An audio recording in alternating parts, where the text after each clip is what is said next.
What's up everybody, the Blue Fang here, and today I'm back with a new part of What If Naruto Left the Village with Sasuke. So the last part did pretty well from what I saw, and now if it goes well this time, the like goal will be 300 likes for the next part. Also, thanks so much for 5.7k subscribers. We're nearing towards 6,000 subs already, and I really can't wait to get there. Now before I get into the recap, subscribe if you're new, hit the like button and turn on bell notifications. So with no further ado, let's get into the video.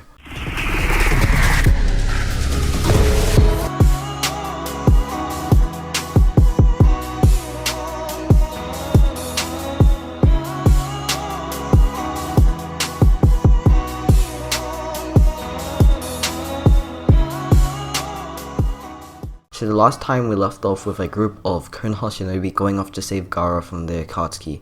Also, Naruto and Sasuke are still finishing up their year's worth of training to complete their goals. Also, Sasuke is already thinking about killing Orochimaru soon, when Orochimaru's body is already starting to weaken. So the way the Kazekage rescue mission goes this time is that pretty much everything goes the same way like in the original, except that Naruto is not really there with the rescue team. Sakura, Kakashi and Chio take some time to beat Itachi as well, but eventually they do and they find out it was fake. The team also makes it to the Akatsuki hideout, revealing where Deidara, Sasori and Gaara are. Like in the original, Sakura and Chio go up against Sasori, while this time Kakashi has to go alone against Deidara. He's able to keep himself up against Deidara, also being able to kamui one of his arms off like in the original. But this time, since Naruto isn't with Kakashi, Deidara is able to use his best attacks on his enemy with no fear in wrecking the Akatsuki's plans. Now Deidara is pretty much able to overpower Kakashi with his bombs, with Kakashi having to get away from him before he gets himself killed. He's wounded a lot and tries to regain his strength to push himself to go after Deidara, but as he looks up, Deidara is gone. Gaara had been taken successfully and Kakashi had lost his battle. So in the aftermath of the battle, Chio and Sakura had won against Sasori and got some information on where Orochimaru might go to next, which Sakura quietly thanks Sasori for that so she can have a chance to see if her teammates are there. Everybody eventually regroups together with Kakashi telling the news of Gaara getting taken away, and now the Sand Village would have to have a new Kazekage for now before they find Gaara again, because they don't know Gaara had already died since Kakashi only saw Deidara taking him away, but Kakashi has a feeling that Gaara is gone already. We cut back to the Leaf Village with Sakura telling Tsunade the news of where Orochimaru could be going soon, which intrigues her. Jiraiya is also in the Hokage office at the moment, which Tsunade tells him that he has to go to the Tenchi Bridge to see what's going on over there. And Jiraiya nods his head as he had been thinking the same thing. Sakura also decides to ask if she could go, which Tsunade says it's okay, but then tells her that two other people will go with Sakura and Jiraiya, and those two would be Yamato and Sai. Kakashi wouldn't be able to go because of his injuries when he was up against Deidara, but the team has already been handled, so it's fine. We cut to a later time when Jiraiya eventually stumbles across a place that is near the Tenchi Bridge, that being the hideout Orochimaru is currently staying at and where Naruto and Sasuke are training. Jiraiya sees this before the date of when the team is meant to go, but now he has gotten some good news and goes back to Konoha. Now with the team getting additional information for their mission, they head out to Orochimaru's hideout earlier than expected to, and now they go to recover both Naruto and Sasuke to bring them back to the village. Once the team gets to the hideout, Orochimaru immediately senses them and tells Kabuto to get ready. The two of them go outside and see Jiraiya, Sakura, Sai, and Yamato. Once Jiraiya sees Orochimaru, he grins as he could see that Orochimaru is looking pretty weak. The team then positions themselves and both Jiraiya and Yamato target Orochimaru, while Sakura and Sai go after Kabuto. The fighting goes on for a while until Naruto and Sasuke start to hear the noises that are coming from the outside. They both walk out and see the battle that is currently going on.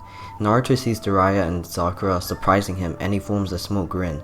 Sasuke looks out at the battle and knowing that he has already been taught a lot of useful things, he thinks that this could be a good chance to kill Orochimaru and go find Itachi with Naruto.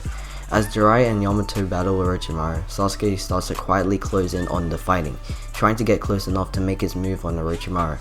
But as he does this, he sees Orochimaru taking both Jiraiya and Yamato down effortlessly. This makes Sasuke hesitant to do his attack. Orochimaru eventually turns around to see Sasuke and decides to ask him what he's doing there. Sasuke just says that he was going to be the support if Orochimaru had been wounded badly, which it doesn't look like it.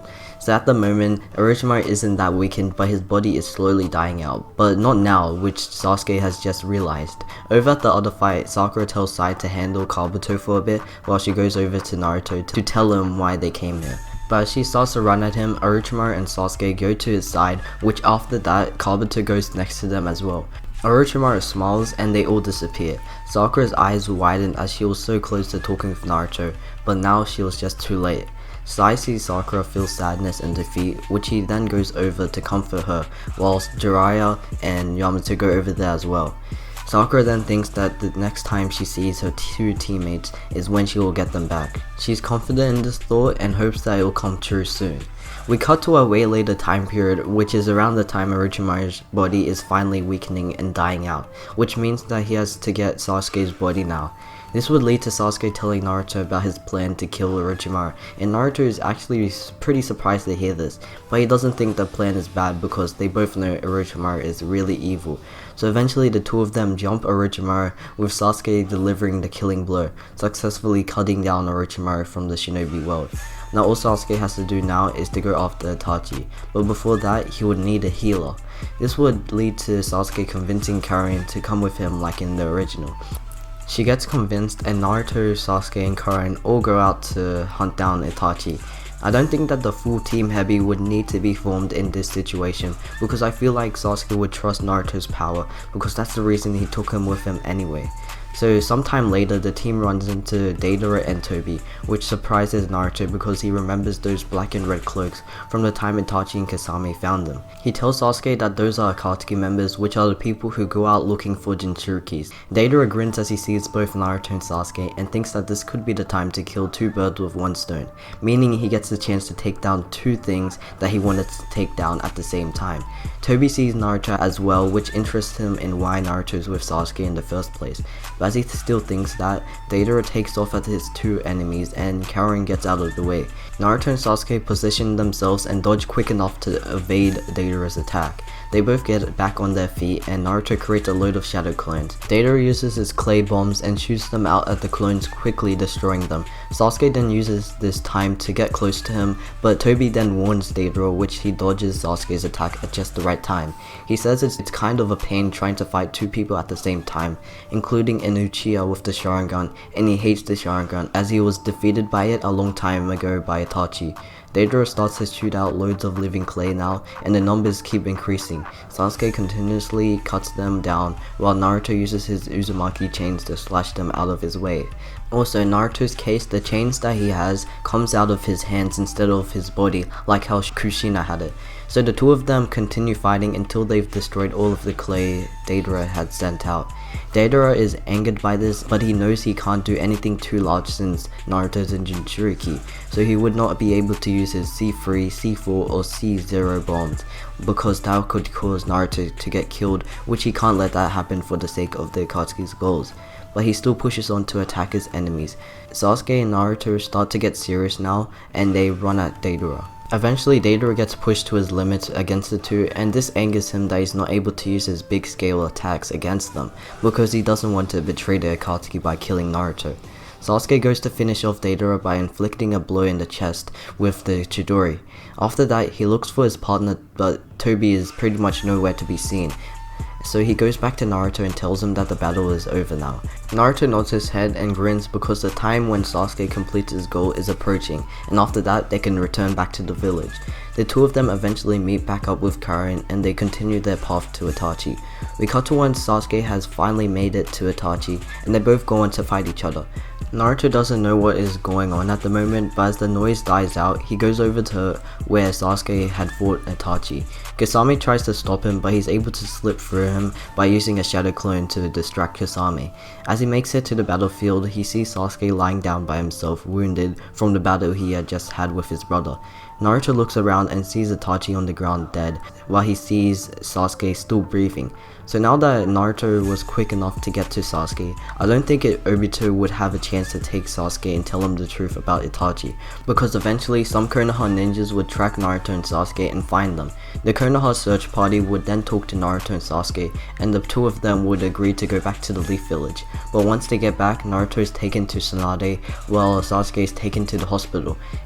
And once Naruto gets to the Hokage office, at the exact same time, one of the toads Jiraiya sent returns to the Hokage office. Sometime later, the people in the office are given the news that Jiraiya had died in battle against the leader of the Akatsuki. And that's where I'm gonna end it off for today. Hopefully you did enjoy, and if you did, make sure to get this video to 300 likes for the next part. So like always, subscribe if you're new, hit the like button and turn on bell notifications. If you have any other what if ideas, put them down in the comments section below and I'll see if I can use them ideas for the next videos. Hopefully this series would go well enough, and please hit the like goal because I can see the series being really good. So it's been the Blue Fang, peace. 僕がキラだ